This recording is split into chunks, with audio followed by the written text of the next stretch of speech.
welcome back to another episode of the Steel Curtain Podcast. I'm your host, Tommy Jaggi, editor of SteelCurtain.com, and joining me, as always, is Steel Curtain contributor Shayne Kubas. Shayne, we're coming off of a Steelers win here, and they are getting set to head over across the pond to Dublin, Ireland, for their Week 4 game against the Vikings. Steelers are 2-1 right now, but it just doesn't have that feel to it. I guess you could say it has a Mike Tomlin-y type feel to it. Yeah, I was talking to some people the other day about this. They're asking me. I was actually at a friend's birthday party during the game, and I was getting a lot of questions about the team. Of course, a lot of people there knew what I do for a living. So, and I was basically like, yeah, unfortunately, this looks a lot like it normally does. So that's kind of where we're at right now. It's unfortunate. We're going to talk about some of the ugliest stats from the Steelers entering the fourth week of the season here and just how bad they are. We're going to talk about, is this team at all serious about kind of trying to make headway here and get into that playoff race? And Shayne, by the looks of it, I mean, there's big quarterback injuries around the league. The Steelers could get there. Can they do anything with it? And that's always the question. We're going to break that down in a little bit. We're going to talk about the Steelers, our notes from Steelers-Patriots game, and we're going to break down the Steelers-Vikings preview with the matchups to watch, biggest storylines from that game. Marcus Mosher chimes in. Yeah, I have a question. When will the Mike Tomlin voodoo run out? I don't know. It should have ran out last week based on just how the Steelers were annihilated in every statistical category, except for, of course, the takeaway department. And that seems to be where Tomlin lives. Shayne, like this is Tomlin's football at its finest right now. Yeah. You want a little bit stronger defense, but he loves winning the takeaway battle.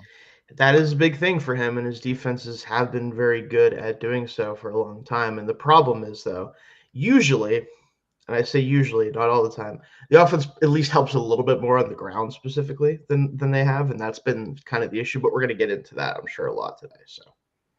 All right, so let's kick things off, Shayne. The Steelers are coming off a win. They are now 2-1. They advanced over the Patriots on the road in 21-14 contest. If you look at the box score numbers, though, you're like, how was the score this way? And how did Pittsburgh not lose by 2 scores? Like, it was rough. Aaron Rodgers averaged 6 yards an attempt. He had 139 passing yards in this game. Did punch in 2 scores, but also had a big interception to who else? Robert Spillane. Who else? Nearly takes it back the other way. A 43 QBR in this game from Rodgers. The rushing attack, 64 yards on 26 carries. That's 2.5 yards a carry. I mean, nothing was going for them. You look at the flip side of things, like Drake May was averaging like 10 yards an attempt up until late in the game, ended up with 268 yards, 7.2 yards an attempt, 2 touchdowns, 102 passer rating.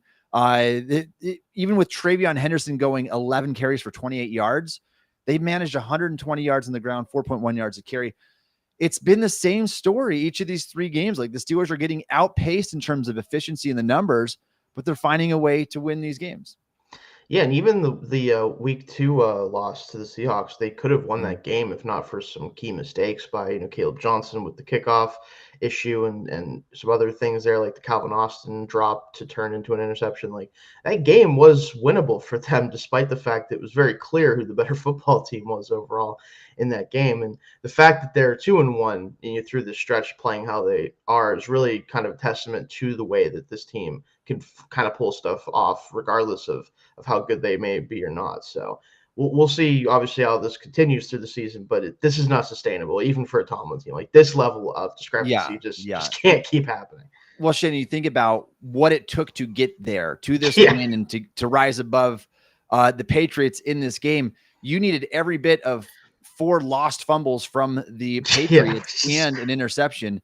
And you just can't count on 5 takeaways a game to get you over the hump. And so we could very well be looking at a team that is 1-2 right now, 0-3. I mean, that week 1 game was tight, and the offense obviously was much better in week 1 against the Jets, but the defense was not good. So we're going to break down some of the ugliest stats from this game here, but we'll get to some other newsworthy notes here. The Giants, they are done with Russell Wilson, at least as their starting quarterback. He is headed to the bench, Shayne. And I think this happened sooner than I would have anticipated. I knew that Jackson Dart was going to start at some point this season. Brian Daboll loved him. You moved back up into the first round to draft him. And then especially like you look at what Wilson did in week 2 against the Dallas Cowboys, 450 yards, 3 touchdown game, took him to overtime in a game that they were supposed to lose. And they did eventually. But it was just 1 week after that, he gets canned as the starting quarterback in New York. Now it's just an interesting decision because Jackson Dart is coming in fresh in his first ever NFL game against the 3-0 LA Chargers. If they would have waited one more week, he could have played the New Orleans Saints, who are 0-3. Questionable decision. Do you agree with that choice? And the relevancy here is obviously this is former Steelers quarterback Russell Wilson, the same quarterback who led the Steelers to a mere 14 points a game over his final 5 games in Pittsburgh. Not surprised to see it happen, but are you surprised to see it this early, Shayne? I'm not, and that's kind of going back to this offseason and going back to the Giants' decision to take Dart in the first round. It's one of the main reasons, besides the fact that I just simply don't think Dart is a starting NFL quarterback long term, or really probably even short term for very long. Beyond that, I think allowing this coaching staff and front office to continue to be here after the last 2 years and then allowing them to take a quarterback in the first round is just a colossal mistake, in my opinion, because it sets you up for a situation where the veteran quarterback isn't getting it done and they have to go to the rookie who probably isn't ready to play in the NFL. And they're doing it not necessarily because they think he's definitely better than Russell Wilson, but it's going to potentially save their job if he looks good. Like, so you've essentially set up Jackson Dart for failure. You've set up your team possibly for failure, because if Dart has a horrendous time as a starter, right, and they fire everyone, and then he is questionable going in next year, now you have to go find a coach who presumably his job is going to be to fix him if he doesn't look good with this coaching staff. And then if that doesn't work for another, you keep getting this cycle of like, well, we need to fix the quarterback. Well, the coach isn't right. The GM isn't right.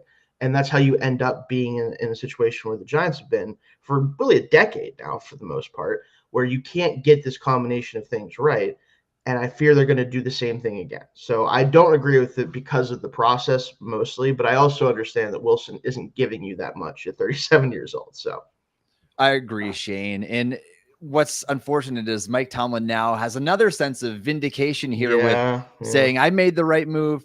Russell Wilson is benched. Justin Fields looked horrible before the injury. And so you go with Aaron Rodgers, and it is what it is. We'll talk about him in just a second here. We will. All right, let's talk about the Steelers 2026 Pro Football Hall of Fame nominees. And we've got 6 of them, I think. Gary Anderson, the kicker, David DeCastro, James Ferrier, James Harrison, Carnell Lake, Allen Rossum, and Hines Ward. Rossum, I just find that one funny because he was on the Steelers for 1 year at age 32, I think, out of his career. So I wouldn't really count him as a Steelers Hall of Famer. Some of these guys, obviously, we know very well, Shayne, watching DeCastro, Ferrier, Harrison, all those years. Carnell Lake was before your time, I'm sure, right? He was, but I'm familiar, of course. But and then obviously Hines Ward. So was Pouncey on this list? Retired at the same time. Yeah, he might have, because I thought he was. But Pouncey also I think is in this class as well, potentially. So I just want to throw that out there. Check. It wasn't on the report from Steelers.com. Interesting. But that is interesting. Yeah, because I think they all retired. Unless I missed that whole offensive line retired at the same time there. But while you're doing that, DeCastro, I feel like, man, for my money, he was as good as Pouncey. I want to say better, maybe. Is Pouncey had more accolades because when you got that early All-Pro and Pro Bowl, and then you kind of just got it every year after that. I think Pouncey was awesome. Pouncey is on DeCastro. Just want to let you know. What's that? He is on the list for this year. Okay, important name that we obviously missed there because he's got the biggest pedigree of all these guys in terms of what he did over the course of his career in terms of Pro Bowl, All-Pro accolades. Probably stands the best chance of this group. As much as I like DeCastro at his peak, the peak wasn't long enough, I don't think, to make the Hall of Fame. James Harrison already said I'm not a Hall of Famer, even though his peak was awesome. Hines Ward's been there for a little while. James Ferrier, same type of thing. Ferrier did finish second in All-Pro voting 1 year, had a really good season, but just not the overall biggest. He's a Hall of Very Good guy pretty comfortably, I think, for me, where it's like you know James, like you know how good James Ferrier was. He was a big part of the Steelers for a long time, but he's also one of those guys where, like you said, never was quite one of the best players in his position for any extended period of time. And that's usually kind of what, especially I think for like a linebacker, you really kind of need to be one of those like top three-ish guys for an extended period of time. So, yeah. And of this list, Shayne, like, I mean, there's no, I mean, of the newcomers now, there's no first ballots here. No, I don't think that would be DeCastro or Pouncey, just not to that level. Probably and not. So, and especially offensive linemen, like it takes you a while yeah, to get in. Eventually, maybe you'll get a name from this list, maybe two, but I think that's about it. Yeah, I mean, I think the Hines Ward of it all is the one where people are like, let this guy in finally. And like, he's going to end up being like whatever the veteran committee or whatever that is for the NFL that gets him in like years later. So that's probably his path if he gets in. I do think, I personally think DeCastro's like worthy ultimately talent wise, but like you said, I don't know if he had enough of a peak to necessarily get in. It's really going to be, again, didn't put his name on here, but Pouncey is the one that's, I think, pretty clear is going to eventually get in there. I think that would be the one I would point to as well. Allen Rossum, even though he was only on the Steelers for a brief time, he is second all-time in kick return yards in the NFL, ahead of Josh Cribbs. And so maybe that's a guy that gets in there. Not as big of a Steelers connection as the other guys in this list, obviously. All right, Shayne, let's move on and talk about Terry Bradshaw's comments on the Steelers, on Aaron Rodgers. He's kind of gone back and forth a little bit. He's kind of rescinded some of the things he said about Rodgers in the past, and now he is done. He is out on the Steelers and Rodgers as being a contending team this year. And by his words, that's not a great football team, referring to the Pittsburgh Steelers. And he went on and on, talked about it, talked about how Rodgers is obviously a legendary player. He just doesn't have it anymore. And just how Mike Tomlin's going to be here forever as long as he wants to, and until he walks away on his own terms, essentially. But the gist of his argument here is just the Steelers are not a good enough team this year, and Aaron Rodgers is not going to take them where they want to go. Shayne, you agree? I think we all know that I've kind of been in agreement with this since this whole thing kind of kicked off. I was a little bit more hopeful seeing Rodgers look the way that he did in week one, obviously, and in camp at times. But I just think most of the best parts of this team are still not quite good enough. And they're just too limited in a lot of ways by the way that they want to play and the way they have to play with a guy like Aaron Rodgers. I mean, you look at some of the games across the league this past week and just ask yourself, are the Steelers going to be able to contend with the Ravens in a playoff game if they had to? Are they going to be able to play the Bills in a playoff game? I just don't know how you can possibly think that at this point, and I think we all kind of knew that going into the season. But seeing how much they've struggled in areas that they usually don't struggle as much in, obviously the run defense and some of the other things with the ground game, like the ground game has been an issue for a little while, but this is different level of issues. It's just hard to look at this team as anything more than like a fringe playoff team like they typically are. Yeah, I mean, that's where we are right now. Unfortunately, it's very easy to see, and you go back and watch the tape, all that stuff shows up. It's hard to argue against Bradshaw's comments. Yeah. Shayne, I want to talk about one injury note really quick. Deshaun Elliott returned to practice today, right ahead of Steelers flying out to Dublin for their week 4 game against the Vikings in Ireland. Elliott obviously was a terrific ad by the Steelers last offseason. Got injured, kind of went down with a scary, like knee twisted there. Ended up having that same MCL sprain, I think, that Derek Harmon had.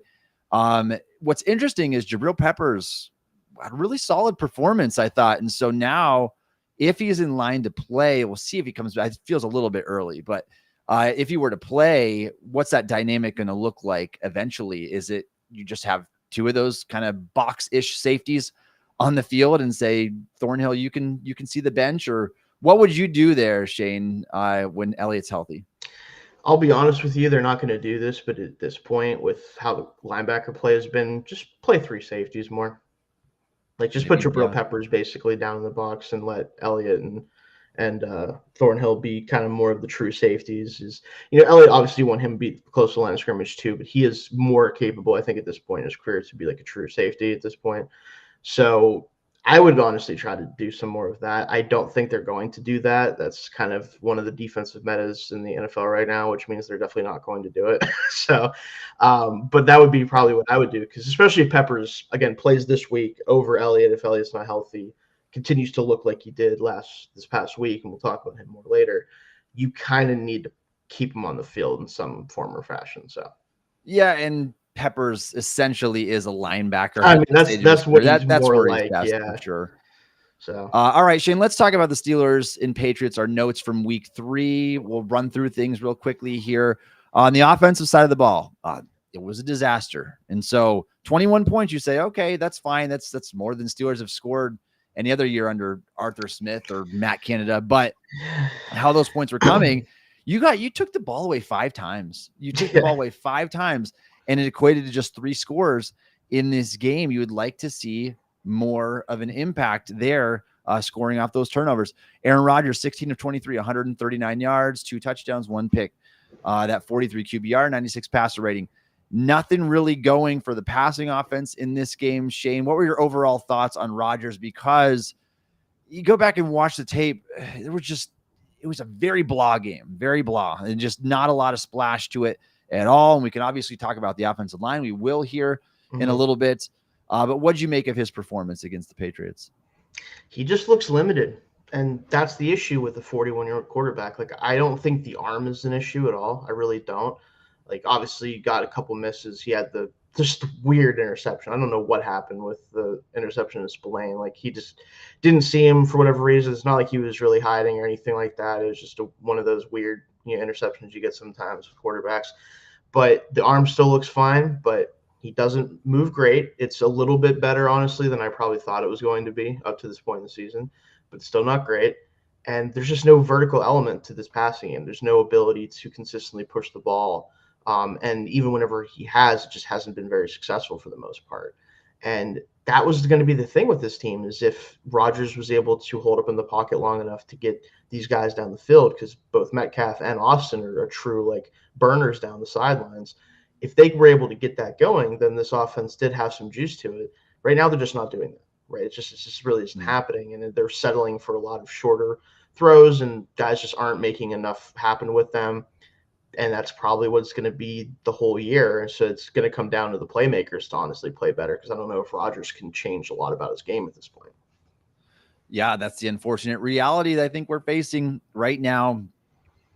There was just not enough playmaking ability. And so especially, I mean, it works together when the offensive line's not playing well. No, and Rodgers can't make the plays, extend the plays.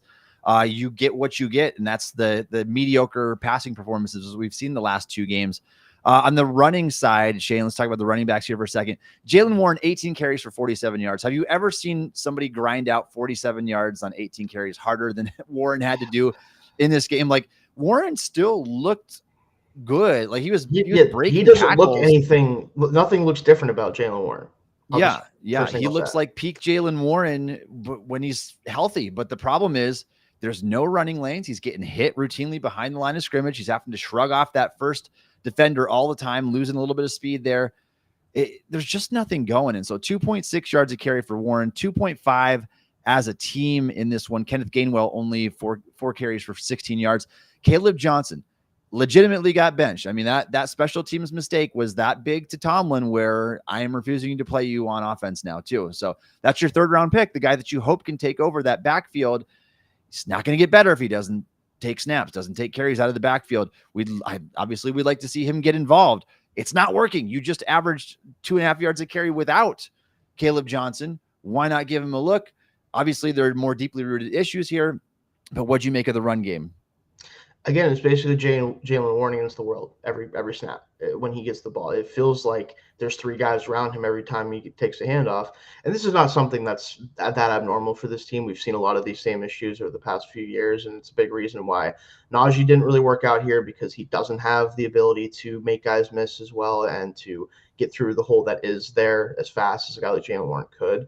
But now even Warren, there's just nowhere for him to go. I don't know off the top of my head, because I don't have access to it right now, but I don't know what the yards per carry allow or the yards before contact are for the Steelers. It's got to be near the bottom of the league. Like, outside maybe like the Bengals, who are even worse. That they're a whole another level of bad. But it's got to be up there with the worst in the league as far as yards before contact allowed. So, yeah, I've got the number right here for you, Shayne. On 67 carries this year for the Steelers, they have 86 yards before contact. So it's rough. Like it's really, really bad. They're not even getting so they're barely getting. You're essentially you're getting like a 1.2 yards a carry before you are hit by the first defender, and that's you can't run the ball like that. So again, I think Warren looks pretty much the same as he always does. We've seen the explosiveness with especially the passing game in week 2 where he had that ridiculous catch and run. Like that's what Jaylen Warren's good at. The problem is getting him in space right now outside of the passing game is pretty much impossible. Like there's just nowhere for him to go. And you talked about Caleb Johnson. I do want to see him because I think you need to find out what you have in him as a runner right now. I understand third downs, he's probably not going to be a factor. I understand it might be a little bit of a tell when he's out there that you're going to run the football. Well, it doesn't matter, though, because teams already don't care if you're running football because you just can't do it anyway. So what's it matter if you're telling them that? Like, it's not like it's helping whether they know or not. So I would like to see him. I don't think we're going to, though. Maybe not really this year at all, the way things are going, to be honest with you. They might need to make a move for someone else to help Warren out here because Gainwell isn't the answer. Like, if they're not going to give Caleb an opportunity, you have to find a back that can maybe help take the load a little bit because Gainwell's not going to be that guy. I'm sorry. Like, he just isn't, so. Yeah, and we could talk about it all day long, and obviously we don't know what goes on like during practices. Right. He's just not getting something. But from an outside perspective, Shayne, I see a guy who has had 2 carries in 3 games, a guy that you invested a third-round pick in, and a guy that made a very costly special teams mistake. He did have the fumble that was fortunately recovered by the Steelers in week 1, but the one where he let it bounce over his head, sit in the end zone, and didn't jump on it, that got him in Tomlin's doghouse enough that he might legitimately just choose not to play him anymore. And there's nothing like developing your rookies by doing something like this. And we can talk about that all day long because it's stuff that's happened in the past. I mean, you talk about shuffling Broderick Jones all around or not playing Joey Porter until after the bye week, even though Levi Wallace was getting beat like he stole something every single game. Yeah. It is frustrating for sure, but not to say that Caleb Johnson's the answer to the rushing attack. No, I don't think that he is. It isn't necessarily. He needs the experience. Yeah, it's not working anyway. You might as well try something. Let's talk about the receiving game here for a second. Shayne, DK Metcalf, only 3 receptions for 32 yards. Another really quiet game. Did have a touchdown again in this one. But your lead receiver, Jaylen Warren, tied for your lead receiver with Calvin Austin with 34 yards. I mean, that is your leading receiver in this game. Jonnu Smith, 3 catches for 23. Jaylen Warren, 5 for 34. Calvin Austin, 3 for 34. DK Metcalf, 3 for 32. The only other receivers to catch a pass were Kenneth Gainwell, 1 catch, 10 yards, and Pat Freiermuth with 1 reception for 6 yards on 3 targets. This passing game is just dead. Like there's nothing vibrant about it at all. Like it's very stagnant already. Yeah, and again, this was the concern, right? Are they going to be able to throw the football with any level of consistency? And so far, it's not even just that they can, it's that they're not even being able to get DK Metcalf consistently involved. And that was the guy that was supposed to be the focal point of this passing game. And if he wasn't going to be, it's like, okay, well, they had 3 tight ends. They're not doing much of anything, realistically. Johnny had the one nice catch on the third down that got them, and I think that was one of their touchdown drives potentially. I can't remember exactly. But outside of that, like they're just not getting any production from really anyone consistently right now. And with all the guys they have, like, even if none of them are true like superstars, even maybe at this point Metcalf might not even really qualify for that. There's enough just good players here. You think they could formulate some sort of cohesive passing game? They just haven't so far outside of week 1. Yeah, and normally, Shayne, what you see from a good receiver on a pretty good offense is like, all right, you can get 100 yards by yourself on 10 targets or 11 targets. The Steelers collectively had 139 yards on 22 targets. Like their efficiency is terrible. It's just as bad in the passing game as it is in the run game. Really, like it was bottom of the league this week again. Something we need to see go up. Let's move over to the offensive line real briefly here because we're going to talk about them in just a second. But more in depth there. not a good showing. Just as a unit, not a good showing. Went back and watched the all 20. I cut up all 22 of Broderick and Fautanu again this week, like I typically do. Broderick had a bad game, and I think people were a little bit more optimistic after last week, seeing, okay, there was only a couple bad reps in there. He's getting bull rushed. Mechanics are sloppy. He's upright. He's missing assignments, at least it would look like to the naked eye. But, I mean, what did you make of the – I mean, I think I already know the answer based on everything we've discussed already, but the offensive line performance, Shayne, did anything stand out in a positive light at all, or is it just all pretty much negative? Not really. I mean, again, like the pass protection overall was better this week in general, just because, again, they didn't allow a sack. They still allowed a high amount of pressure, but like it wasn't as high as it's been. It's, I guess, trending in the right direction as a unit, but again, Broderick is still really tough to watch. Fautanu's not been the dominant player that I hoped he would be early on. Again, just everything about this line feels like at best stagnating and in a lot of cases regressing from last year. And when you have a 41-year-old quarterback, you can't afford to do that. Like, this was kind of the X factor for this offense was this young offensive line going to start to improve and gel into one of the at least top half of the league units. So far, they have firmly failed that task. All right, Shayne, let's move over and talk about the defense for a little bit here. The Steelers' defensive line had a better game because they were horrible against the run last week against Seattle. They at least held up now. And I think that we saw Derek Harmon was definitely helping out there for sure, taking on some double team blocks. He was getting pressure. At least his body was moving the right direction. Like you watched the all 22 film, he's going forward when a lot of the other guys are still going backwards, like we've seen over the first couple of weeks of the season here. The pass rush was, I mean, you got a little bit more obviously than you did because you did get sacks in this game. You sacked Drake May 5 times, but the consistency of the pressure is still not there, and that's been an issue for the Steelers for a while now. What do you make of like the front seven performance overall here? This was at least more what I expect from this team. Like, again, I think the consistency of the pressure is still lacking a little bit, and especially on some of those third downs. And I mean, we could do a whole show about how bad this third down defense is right now. Like it would be not hard to do, right?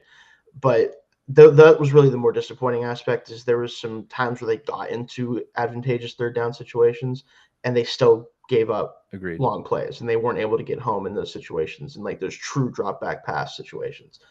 That's got to improve, but the overall pass rush obviously was productive. Harmon got his first career sack. TJ got on the board with 2 sacks. Cam looked very much like the version of himself from last year, which is huge for this team. Like that just has to be one of the key cogs for this defense.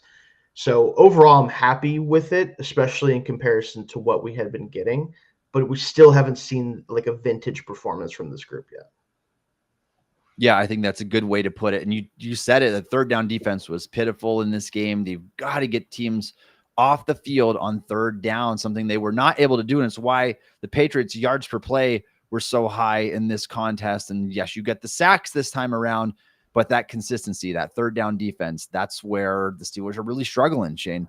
Nice to see at least TJ Watt get on the sack column again. Nick Herbig got a sack. Derek Harmon got a sack in his first ever NFL game. So I think we can at least say, things are trending back towards the right direction, but it took those 5 takeaways still too to slow down that Patriots offense that otherwise would have been moving at a pretty decent rate.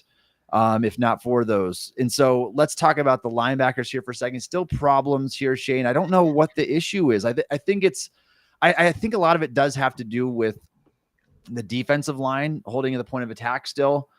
That's part of the issue, but the linebackers just have to play better. And it's frustrating because you saw such a promising rookie season from Peyton Wilson. Like I think if this he's going to be the next like all pro linebacker in the NFL. I mean, 6'4", 240, runs a 4.4, super instincts, can slip blocks, playmaker. He had everything going for him when he was in that role. Now elevated and demoted again a little bit, if you will, because Cole Holcomb's there and rundowns. It's just as a unit, they're just not playing well. No, and in particular, the coverage from this group has just been hard to watch. Like they just cannot limit guys in the middle of the field right now. And that was what I was really hopeful for with Wilson, was could he be kind of one of those like top 5-ish coverage linebackers in the NFL? And so far he's firmly failed that test. And Patrick Queen, not any better, but we kind of knew that about Patrick Queen, unfortunately. That looks more and more like just a really bad signing from the Steelers. And again, this linebacker group, like, it might honestly come down to, like, can Cole Holcomb be the best guy there? And, like, unfortunately, he kind of, at least so far, has been. He obviously hasn't had the same amount of playing time, but, like, probably the best player in that group right now. And that's not good. I can't really say it any other way. Like, that's not what you want whenever when you sign those guys. And it's not what you want to see at all, because you have big investments in these guys. I mean, Yes. Wilson was a 3rd-round pick. Queen was a high-profile free agent signing. And collectively, Shayne, they were maybe the 2 biggest liabilities on defense during this game. And for what it's worth, take it for what you will. But Peyton Wilson dead last on the team with a 38.1 PFF grade, defense, I should say. Yeah. And Patrick Queen second to last with a 41.7 PFF grade. You could see that when you go back and watch the tape. Yeah, the tape is unfortunately not. Position. Yeah, saying that. Yeah, and they're both struggling in coverage, and that was the biggest part of this game. I thought that they improved elsewhere, blitzing, run defense, but the coverage, they both got out of position. Hunter Henry really had them in a bind, and that's not good. No offense to Hunter Henry, he'll do this to you like 2 games a year. He like has like 100 yards or 80 yards and 2 touchdowns. It's very funny. He's one of those guys. But you don't want to see teams struggle, or your linebackers struggle, to deal with Hunter Henry. That's not a great sign. Yeah, Shayne, and Wilson told the media he had aspirations to be the best coverage linebacker in the NFL this year. Not off to a good start for that. And so hope to see him turn things around. Yeah. And I have to think, Shayne, there's more going on to this. I didn't anticipate a backslide like this from someone who was so good at NC State before he came out. And really, everything was just injury related. Like, this guy's a 1st-round pick, if it's not for the injuries. And then has a really good rookie season. He comes in off the bench as that like kind of coverage specialist, and then struggling this year. So we'll see if he can turn things around. The secondary, that's obviously very banged up. No Porter in this game. No Elliott. Darius Slay got banged up at one point. I thought Jabril Peppers played really good, though, filling in for Elliott. What are your overall thoughts on the secondary play and how they did against the Patriots? I just think it's pretty clear that they're just not a sticky coverage team, regardless kind of who's out there, I think. And I think because of the struggles with the front 7 right now, that's an issue, right? In the past, we've been able to kind of get away with not having the most consistent coverage unit, because a lot of times, especially on those like 3rd downs, the teams aren't going to have time to get the ball out down the field anyway, right? Like, they're going to have to throw short, try to mitigate the pass rush, and the guys should just come up and tackle. In this game, a lot of long third down conversions, a lot to do with the fact that the coverage just really couldn't hold up long enough with the pass rush not getting home. And like, those things obviously work together and tie together. But again, you're talking about Darius Slay, who's 34.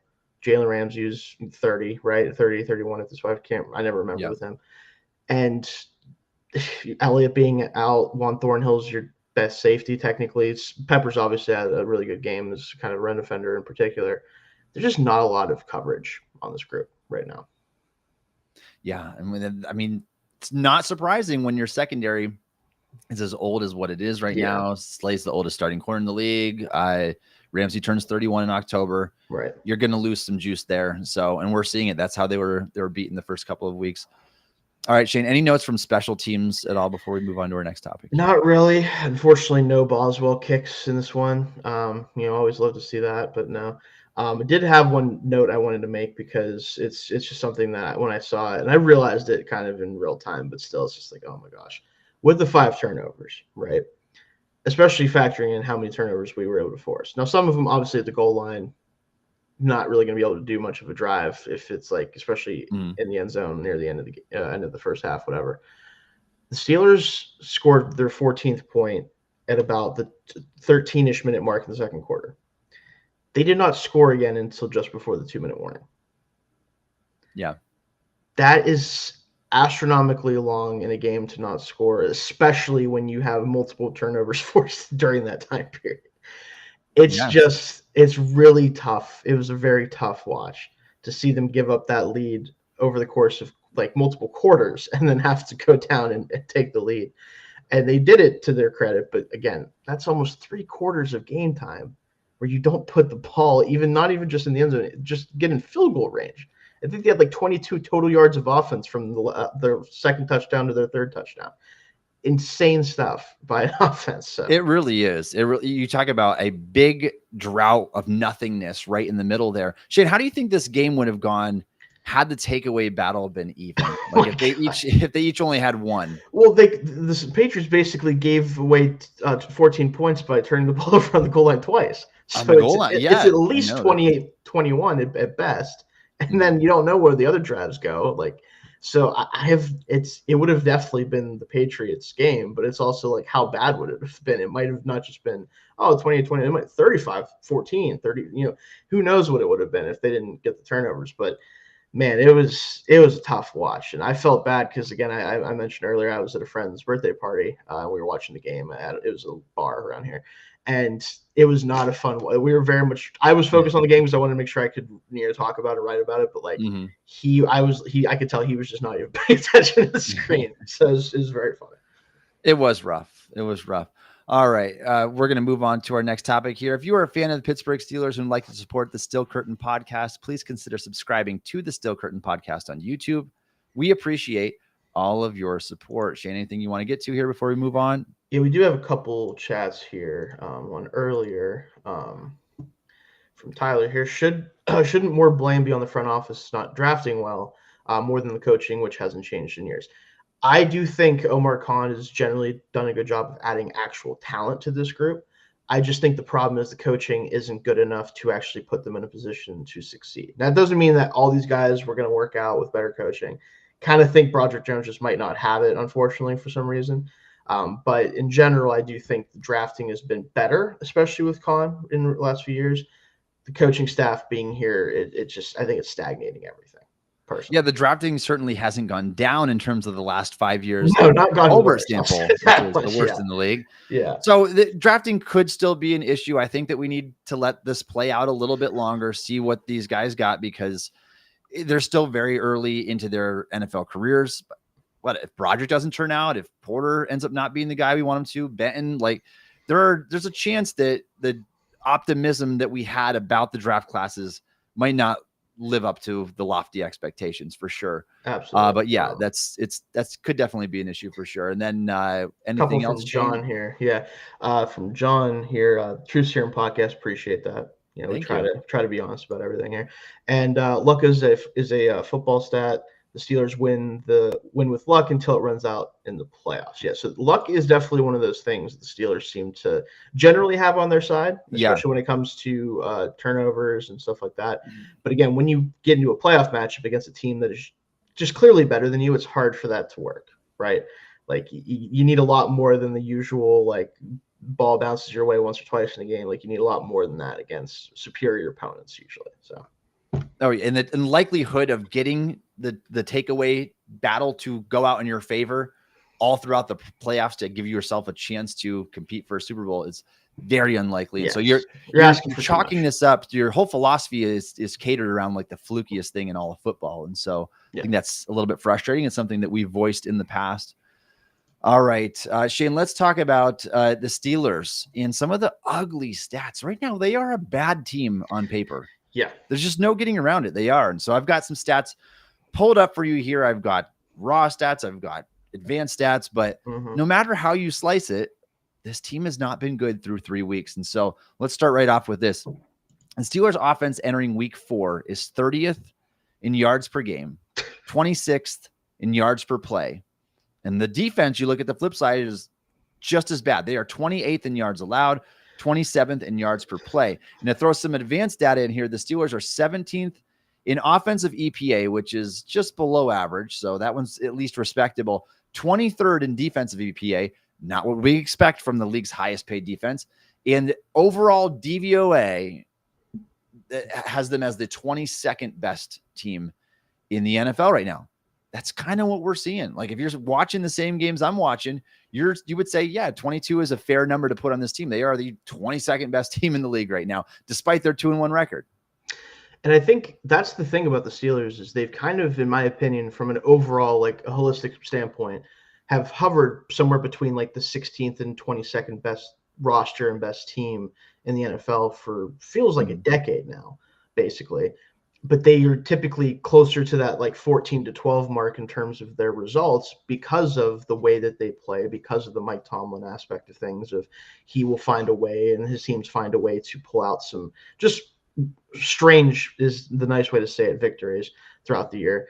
But then you also see a lot of the games, especially we saw this last year with the losing streak going into the playoffs, they also have the ability to lose to pretty much anyone, right? Like they seemingly can beat almost anyone on any given game, and then other weeks they just can't beat even teams that are terrible. Like I was talking about this with a friend of mine, and we were talking about maybe going to the Dolphins game later in December, and I was like, man, that feels like a game they lose, doesn't it? Like that's one of those games they lose in like December that makes no sense. And it's just it's tough with this team because you look at the advanced metrics and they're actually, like you said, a little bit more favorable than the numbers suggest, honestly, like the box score stats. But that's what they do. Like that's exactly what happens. Like the box score stats usually look fine and the advanced metrics are slightly better, and then they just cap out at that point. Yeah, I mean, not either side of the ball. Like this is just as bad as we could have anticipated through 3 weeks of the season. Obviously there's time to turn it around, but just not very encouraging. And if I go back to offense and I look at Aaron Rodgers specifically, Shayne, there was some data that just came out too in terms of EPA expected pass situations. Like teams know you're passing the football. Aaron Rodgers ranks 22nd in the NFL, which was right on par with the DVOA and what a lot of people think their overall ranking is right now. And also take it for what you will again, but his PFF grade on the season through 3 games now is 48.6. He's 41.8 years old. His PFF grade is almost lower than his age right now, which is unheard of for any football player. It's got to go up. And again, he's got to find ways to make more plays. He's got to hang onto the ball a little bit longer. And the argument I know already, the counter argument is, can you afford to do that? The offensive line stinks. Can you afford to hang on to the ball longer than you have? There's a balance. There's a balance they have to find in between the two. And let's talk about the offensive line issues for a second here, Shayne, because it's been brutal. I mean, this team as a unit, the numbers are just atrocious. We talked about the rushing already a little bit on the season. The Steelers they've carried the ball 67 times for 189 yards. As a team, they are 2.8 yards per carry rushing the football. And I mean, you just can't have this kind of what have all these moves been for? Like you hired Arthur Smith as your run first offensive coordinator. You've drafted 2 first-round offensive tackles. You've drafted a second-round center who at least last year looked like he was on pace to be the next all-pro center in the NFL. This year, he kind of looks like an average center. I think even on the all-22, I think he looks like the best of the group, but he still has his struggles as well. Mason McCormick, 4th-round pick, like Tracy guy. And then Isaac Seumalo was your veteran that you got in free agency. Like on paper, you shouldn't be worse than you were in 2021 when you had Dan Moore and Kendrick Green and Trey Turner and Chuck Sikora like you shouldn't be worse than that group. And you are, yet you are. I make it make sense, Shayne, with all the investments the Steelers have. How are they worse running efficiency and worse passing efficiency with that team that had nobody back then? To me, it's pretty clear that they struggle with their assignments and trying to figure out exactly who to block, when to block them, where to go. And also just moving guys in the run game. They just aren't doing it very well right now. And for me, with all the talent, like you said about it, it does come down to the coaching, right? For Pat Meyer in this case. Regardless of whether these players are as good as we thought they were going to be or not, there's too many examples of offensive lines around the league that don't necessarily have like a star player, don't necessarily have like this dominant force up front, who are just coached well and they understand what their assignments are. They understand what they're supposed to do every week and every play, and they get it done. They're not dominating teams. They might not be like a top 10 unit, but they're getting their job done. And in the NFL, I think, especially with the problems we have with offensive line talent and development, all you really need and want ultimately is a group that allows you to do what you want to do. allows Jaylen Warren to get into the second level and make plays, allows Aaron Rodgers to scan the field and throw the ball down the field. They might not be able to dominate. They might not be the reason that your offense is the engine that it is, but they can't be inhibiting you. And that's what this group is doing right now. They're preventing this team from doing what they want to do offensively. And you can point to Arthur Smith and say, maybe the play calls need to be better. Maybe he needs to get more creative, blah, blah, blah, whatever. And that's probably true, but it also doesn't matter if you can't do it, the normal stuff you want to do. Like if you can't run your core concepts because they can't block anybody, you just won't be good offensively. It's just impossible. Yeah, it's not like you can all of a sudden scrap the wide zone offense. Oh, we can't do that anymore. These guys can't. Ask them to do something new. All of a sudden, it's not going to work either. Yeah. And Shane, I think the biggest problem that I've noticed on film, I go back and watch it over. It's like, all right, on any given play, it's like 4 guys are executing their assignment and 1 guy doesn't. Not. Yeah. This time it's Fautano. Next time it's Broderick. The next time it's McCormick. Like you just can't have all 5 guys performing well at the same time for any stretch. And I think that's been the biggest issue. It's been reflected, by the way, in their grades. And again, take it for what you will. The PFF grades can be a little bit wonky with the offensive line, but Troy Fautanu is the 47th ranked offensive tackle out of 70 with a 54 grade. Broderick Jones has a 49 grade, is the 57th ranked tackle in the league right now. He's in year 3. I mean, maybe this is going to just be done here soon. Mason McCormick, Isaac Seumalo, and Zach Frazier all have grades in the mid 60s right now. So nobody's playing elite. Your tackles are playing at a low level in terms of their overall grade. I think that's mostly reflected on the tape because, again, if you are good 90% of the time, but 10% of the time you are a bad offensive lineman. You can't operate that way. Not to say that this young group can't get better. I still think that they can. I think there's a lot of talent to work with. They can't get worse. But it does make you wonder, Shane, if these players, Frazier, Jones, Fautanu, McCormick, if they were drafted by a different team that maybe did have better coaching, maybe did have more of a plan of attack, like would they still have the same struggles? And maybe the answer is yes, they would. Maybe they're all bad, but I find that hard to believe. And I think the biggest one is like Frazier. Like Frazier's the perfect example. Graded out as the top 5 center in the NFL last year. And this year he is what, 17th? 14th best. I think he's middle of the pack. 14th in terms of his overall grade, and the tape is just not as good as it was last year. So is Frazier at now that he turned 24 years old, is he suddenly becoming a worse player, or is this unit just playing poorly? And who can we point to for this? Like I think there has to be some more accountability than just on the players, and I think the players obviously are. I'm not trying to take away the blame from them at all, because yes, I'm not absolving them of the blame. The players have to play better. But like I said, if you go back to 2021, you had a significantly less talented offensive line. Ironically, Shane, that was the year before Pat Meyer got there. Yeah. And since Pat Meyer has come, your offensive line has gone downhill in all 3 seasons. Is there a correlation there? I mean, there might be, but I don't see the incentive of moving forward with him. He wasn't very good for the Panthers. He wasn't very good for the Chargers. He never lasted longer than 2 years with those teams. Like, why are the Steelers giving him 4 years? Like, I don't understand. Make it make sense. That's what this team does, though. They hire a coach and they stick with him until the contract's done. Like, unless it gets to a point like Matt Canada, look how long it took for them to get rid of him when there was zero reason to keep him beyond really the first year, let alone the 3rd year that he got to before he got fired. They just don't fire coaches. They let them hang on until their contract is up. And you can honestly make a similar argument for Terrell Austin at this point. It's like his contract's up.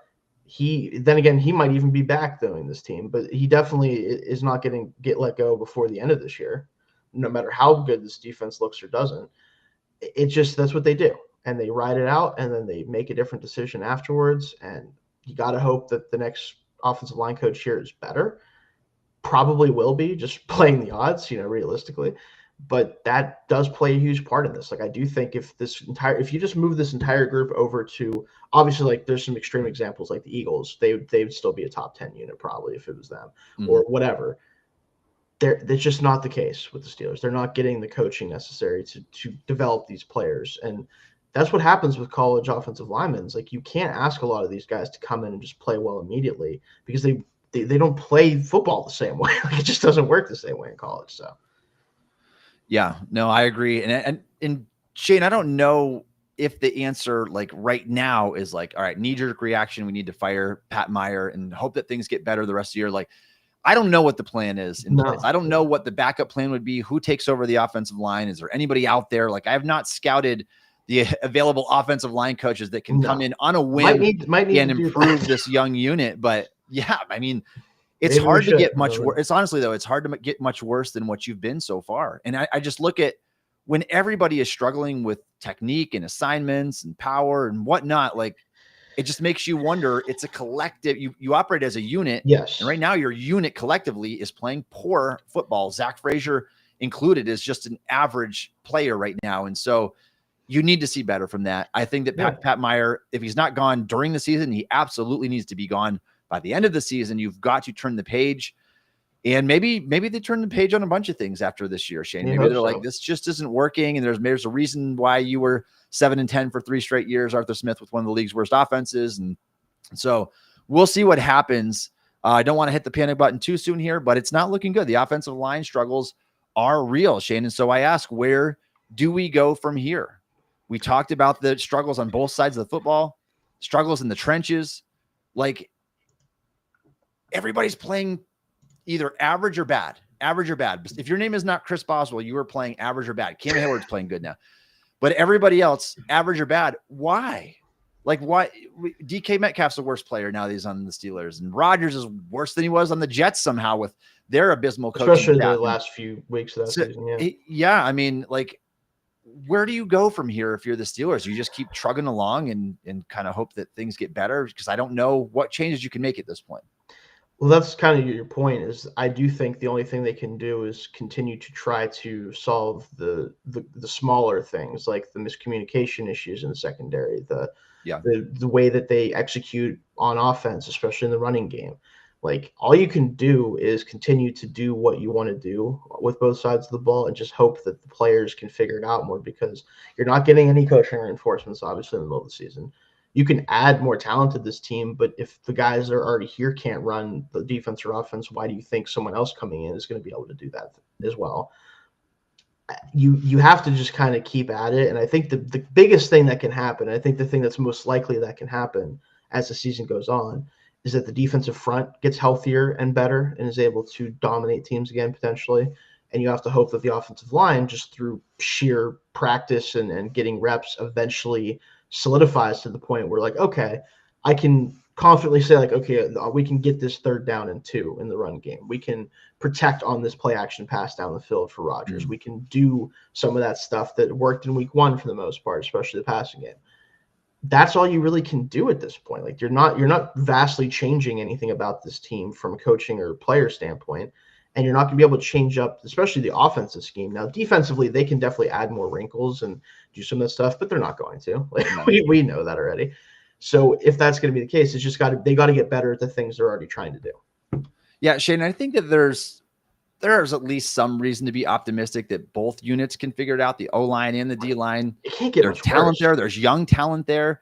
If I were to ask you, though, which one do you feel more confident in? I have a feeling I know where you're going to go, but if you felt more confident in the interior defensive line or the offensive line to figure it out? The defensive, I mean, yeah, it's not even close. Defensive line, same season. More talented, more reason to think that it can get better because guys will be coming back, like Highsmith will be back and stuff like that.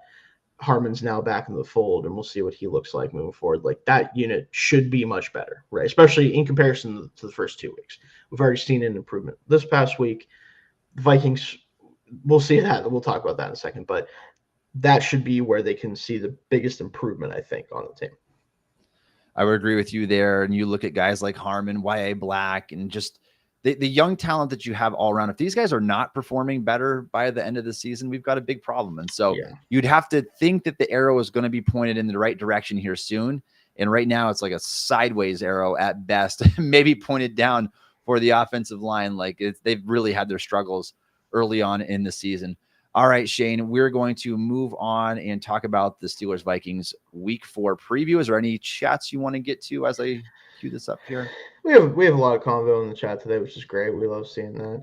A lot of kind of echoing what we were talking about. I will say I like this from John here. Can't change a flat tire while drag racing. Yeah. You're already in the season. You're already full go. Can't do a whole lot of new things That's without it messing you up even more. So they got to just, again, they ultimately, and I think Tomlin said the same thing, they just got to figure it out. Like, you know what you're about, you know what you're trying to do. You got to go do it better. And so far, not so good. 100%. All right, Shayne, let's talk about the biggest storylines in week 4 for the Steelers Vikings game. And I mean, the biggest one obviously is this game is in Dublin, Ireland. Yeah, you are playing across the pond. I'm unfortunately going to have to cover a 9:30 a.m. Oh yeah, game. we're gonna be going through it. It's a different feel. It's a different feel for sure, and I think we're also going to get a much worse broadcast crew than we're normally used to. Yeah. But yeah, it's the Steelers don't play these games often. I think the last one was against the Vikings, wasn't it? I wrote it up this. I can remember now. I don't. But it was years ago, and so back on the dock to be one of those games overseas. How will the Steelers do? When I thought this, Shayne, I thought like Steelers, they're going to go like really early in the week, like get over there, let that jet lag wear off. They're going to practice over in Dublin ahead of the game, meet with some fans over there, whatever. They haven't left yet. And so it's like, you're going to leave like Thursday, you're cutting across time too, because the sun's going the other direction. So it's like, you got like 2 days, and hopefully that's enough time. And I didn't check with Seattle. Do you ever see anything or not Seattle, the Minnesota, when are they? I think the same time, I'm pretty sure. They go on the same time. Okay. I heard, like, granted, I think where I saw this was from, Filipponi, who, like, I don't know whether we should, but he said something about like they don't have enough football fields to practice on or something, so they have to practice. I don't know. Yeah. Whatever the reason is, I do think it's a little odd that they're not both over there already, to be honest with you. I think that would be you might see some sluggish football. I would anticipate a little bit maybe. It's both teams, and so it's not the Steelers just getting a disadvantage. It's both teams, but this is a home game for the Steelers. I mean, this is their home game, and when you consider there's the 17-game schedule, they already had 8 home and 9 away. This is essentially a neutral field game, if you want to call it that. Yeah, that's what it takes away another home game. So that's the big storyline. Oh, they are over in Dublin for this game. So if you're going to catch it live, you gotta make sure you're up nice and early for that one. And then also, Shayne, the quarterback is not who we thought it was going to be. Nope. Did you have Carson Wentz on your bingo card as a quarterback Steelers would face this year? I did not. I cannot say that I did. And it's interesting with him because I do think, unfortunately for Vikings fans, maybe not unfortunately, but it's weird for them. Probably good that it's Wentz for their cause based on the results. And then granted, Bengals really beat themselves pretty badly, let alone like letting the Vikings do what they wanted. But Carson is at this point a very experienced quarterback. He is a veteran quarterback. Like, he knows what he's doing out there. J.J. McCarthy, not so much through the first 2-ish games. So I do wonder if this is even a benefit for the Steelers, because you could say, oh, they're going to be facing some backup quarterbacks here. I don't know if it's good necessarily that they're facing Wentz opposed to McCarthy. Like, the Steelers kind of beat up on, he's not technically a rookie, but he is really, because he didn't play last year. They really beat up on rookie quarterbacks a lot of the time. So facing Wentz might not actually be the benefit that people might have thought. Yeah, I mean, you watch what McCarthy did in his first couple of games before the injury there. That Bears game, he played 3 quarters of absolute nothingness before finally putting together a good fourth quarter, and then he wasn't good before he suffered the high ankle sprain there. Wentz, however, though he looked very much like a game manager, only threw 20 passes in this game. I mean, he was very efficient, 8.7 yards an attempt, 2 touchdowns, no picks, and had 129.8 passer rating. I think when I went back and watched it, what I watched of Wentz, it's kind of just didn't really stand out performance, but more than enough of what they needed in the situation. They obviously won the game 48-10, largely because of a couple of defensive touchdowns in this game. Isaiah Rodgers, Isaiah Rodgers, I mean, that's the other storyline. Let's get to that right now. Isaiah Rodgers had maybe the single best game we've ever seen for a defensive back in the NFL. It was insane. Ever. Like, it had 2 defensive scores and a pass deflection that saved a touchdown. And what else did he have? He had 2 forced fumbles, one of which he recovered himself and scored with. He had an interception for a touchdown. They took like 90 yards. Again, multiple, pass deflections. Like he pretty much, like, I'm pretty sure Jake Browning will see him in his dreams for the rest of his life. Like that's the type of performance that Rodgers had. It was it was impossibly good. Yeah. Like, and again, will he do anything close to that ever again for the rest of his life? Probably not, because not many guys ever have, right? Is really hard to play that, have that big of an impact as one defensive back, especially like you see guys like we've had 3 or 4 interception games and all this stuff, but that's usually like, okay, you're just getting the ball thrown to you for some reason. Like you're not necessarily always making great plays.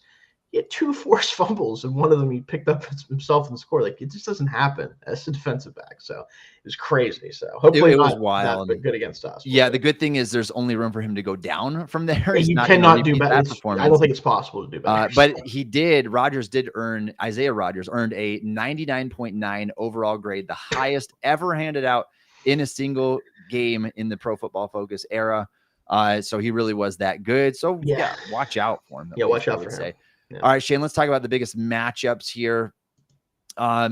What jumps off the page to you? Anything that you have to account for? I would say Justin Jefferson, and you still obviously that's the guy that you got a game plan against, right? But has not nearly been the same dominant player in terms of volume that he's been in the past, as particularly with Kirk Cousins and Sam Darnold at quarterback. He is coming off a 5-catch, 75-yard game. I think the game before that, he had 3 or 4 catches for like 40 yards. Like he's been relatively quiet for being one of the best receivers in the league. Yeah, a lot of that is just because of the way that the Vikings have played offensively. Like they just don't have much going on in the passing game right now. McCarthy was struggling for most of his 2 starts. Wentz just literally didn't have to do anything because the Vikings just buried the Bengals very fast. So he didn't really have to do much. He still got 75 yards in a game where they only threw 20 passes. Obviously, I don't think there's anything different about Justin Jefferson as a player. I just think the situation has been not advantageous to him putting up yards, right? Still a guy you cannot afford to let be covered one-on-one very much at all, right? Yeah. It doesn't matter who the quarterback is. If he's left one-on-one, there's probably going to get him the ball. I'm honestly more concerned, though, about Jordan Mason and the running game. He looks phenomenal right now behind that offensive line. And as we know, Steelers not so good right now at dealing with that, especially the first 2 games. A little bit better last week. No offense to the Patriots running backs, not playing at the same level that Jordan Mason currently is. So I am certainly concerned about that. That would probably be the first matchup that I point to, because if they can just dominate on the ground, it's going to make Wentz's life a lot easier, and this defense is not going to be able to deal with the third down stuff they can do with the passing game. Yeah, Jordan Mason is grading out as a top 5 running back in the NFL entering week 4.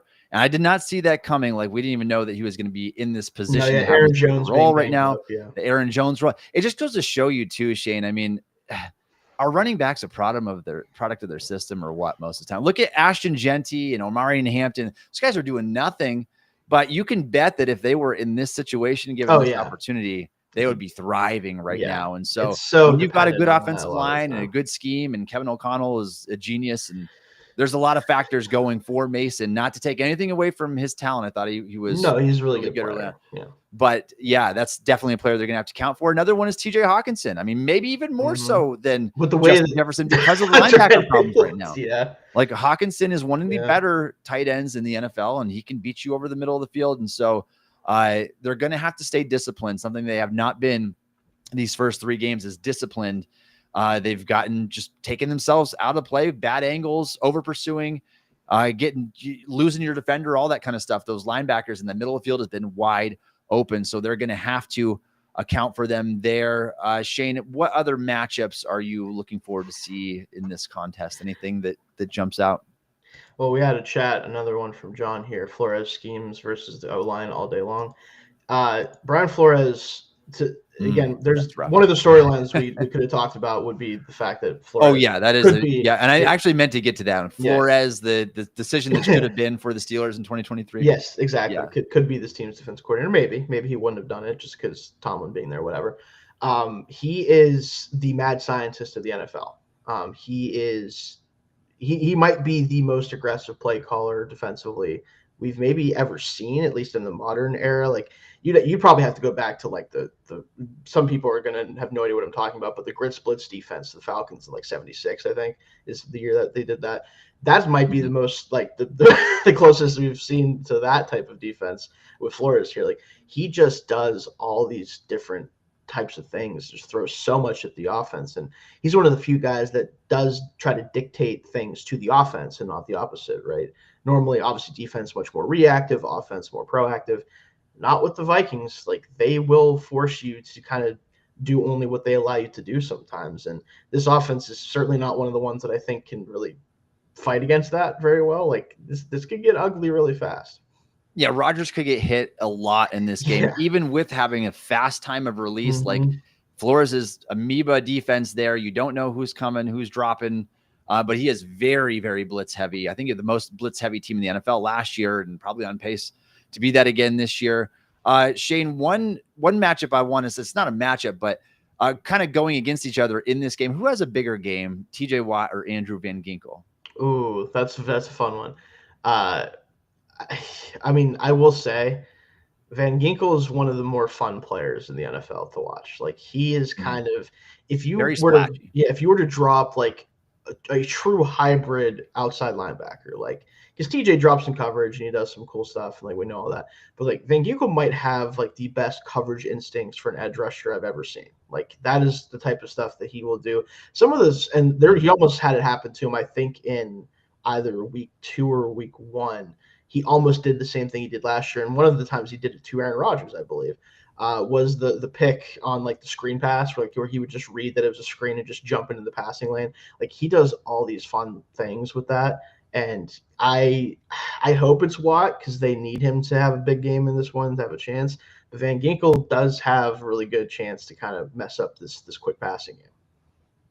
Yeah, I mean, he does some of the same things that Watt did over his career, as those point blank interceptions, the forced fumbles, take it back the other way. Like he's very much a splash playmaker that way, Shayne. And so just the defense in general is tough. It's not necessarily full of superstars, but it's a tough Vikings defense because they just play everybody so intensely. I mean, it was the Bengals with Jake Browning last week, but they were only able to muster up 10 points. We'll see what can happen the rest of the way here. But is there any other matchups you want to get to before we give our predictions and sign off today? Honestly, I think can the Steelers finally run the football against a defensive front that is definitely more pass rush oriented, right? Flores does do a lot of stuff to try to mitigate some of the run defense issues they might have otherwise, but they have to be able to control the ball a little bit. They cannot ask Aaron Rodgers to drop back 35, 40 times in this game and expect to win, not with the kind of pressure that the Vikings are going to be able to get on this offensive line. Can they just be a balanced offense for the first time this year? Because if they can't, game probably isn't going to be very close at the end. All right, Shayne. And the one thing that I would mention too, we at least need to make note of this, just like it is a Brian Flores reunion, it's also a Javon Hargrave reunion game. It is. Hargrave has not been playing very well early on in the season. I say that as he probably is about to dominate the Steelers offensive line. But he is in the later stages of his career here. We'll see. Just something worth mentioning. You see the name Hargrave out there. That is former Steeler Javon Hargrave. All right, Shayne, let's get to our game predictions. Steelers are 2-1. Can they make it 3-1? They are underdogs in this game, at least last I checked. I think minus 2.5 for the Vikings, I think is what they are. Steelers are, Vikings are minus 2.5. Steelers are 2.5-point underdogs, according to DraftKings Sportsbook, against the Minnesota Vikings in Dublin, Ireland. How do you see this game shaking out here, Shayne? Are the Steelers going to make it 3-1 and be like maybe the worst 3-1 team in the NFL this week if things don't improve drastically? Or is the score going to be even here? They're going to go to a 2-2 record. So last week I did predict that they would lose to the Patriots. And to be fair, outside of the 4 fumbles, they probably should have. So there's that. But I'm glad I was wrong about that, obviously. But this week, I have a hard time thinking that this game is going to go their way. I do think the Vikings are just, a better football team. I think the offense is working well enough with Wentz that they can complement what the defense is doing, opposed to kind of not being able to do that in week 2 against the Falcons. And ultimately, I think the Steelers' issues are too kind of problematic right now for them, especially against a team that probably isn't going to give you 5 turnovers realistically, not with O'Connell as head coach and play calling. I'm going to say 24-17 Vikings is where I think this ends up. I think the Steelers get a late push to kind of make it a little bit close, but they just can't get all the way back after a rough start. Yeah, Shayne, this is one that I think I originally chalked up as a win on when the schedule came out. I'm like, all right, Steelers in Ireland, you got the Rooney ambassador thing. It's Steeler country there. They got all the signs up, Steeler country. For sure. This is their home crowd essentially. And the Vikings would have been playing a first-year quarterback, 3 games into his career. I just see it differently now. The way things have unfolded the first 3 weeks and how sloppy everything has been, how bad just they've been overall, and knowing that the Vikings still look like a pretty good team, even with a questionable quarterback situation. I've got the Steelers losing 17-20 to the Vikings in this game. And like we said, you just can't count on those takeaways. If your offense and defense are going to be collectively poor, I don't know how you can expect to win this game if you don't get the takeaways. And maybe they will again. Maybe they'll luck into and maybe once they'll throw them a couple or whatever. But yeah, it's possible. They've done that, and they tend to take the ball away. But I don't see the ball bouncing their way this time around. I've got the Steelers losing a field goal type of game, 20-17. What are you guys' predictions? Drop them down in the chat below. If you liked what you just listened to, if you liked our Steelers content, you want to come back for more, please do. We go live on this show every single Wednesday at 1:30 p.m. Eastern time. We do 3 live shows a week. The other is a post-game show done by Mark Powell and Josh Yorish. Yes. And then Josh does a live show as well on Mondays at 1:30 p.m. So it's 3 live shows a week. Make sure you're coming back for all of them. Those guys do great work over there. And leave us a comment down below, like the stream, tell your friends about it if you like what you heard. Let's help us to get heard and circulate on that YouTube algorithm here. All right. You can follow Shayne on X at Shayne Kubas. You can follow me on X at Tommy Jaggi. You can download the Still Curtain podcast wherever you get your podcasts. Also check us out on YouTube or ask Alexa to play the Still Curtain Steelers podcast. And thanks again for listening to the Still Curtain podcast.